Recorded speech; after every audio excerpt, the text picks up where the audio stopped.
Hello, what's up mga idol? And today's video, ayan, gagawa na tayo ng native coffee.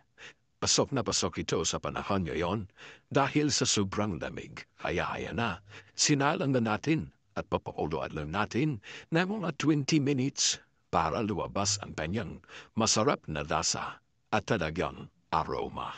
So ayan na, habang pinapakuluan natin, mag-ready na tayo ng sasalinan. Siyempre, meron na tayong thermos. Yan, thermos ang tawag dito sa amin. So, isasalin lang natin dyan para ma-preserve natin ang init hanggang sa makailang kape tayo sa isang araw. So, ayan naman. Medyo marami pa ng natapon, pero ayos lang. Kasi maliit na ang thermos na to. Kaya yung kasya lang yung ating pagkasyahin. So, ayan na. At habang nasa thermos na, siyempre, ano pang gagawin natin? Mag-prepare na rin tayo ng tasa.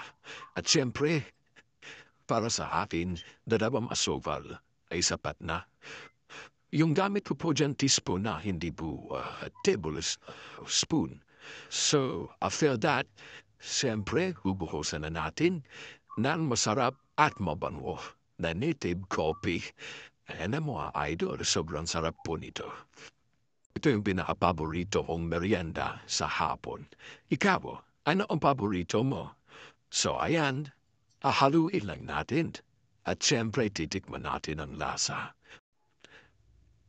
At ayan nga, inaamoy-amoy pa natin. At siyempre sobrang bango po ito. Sarap. And so ano pa hinihintay nyo? Please like and follow. Maraming salamat.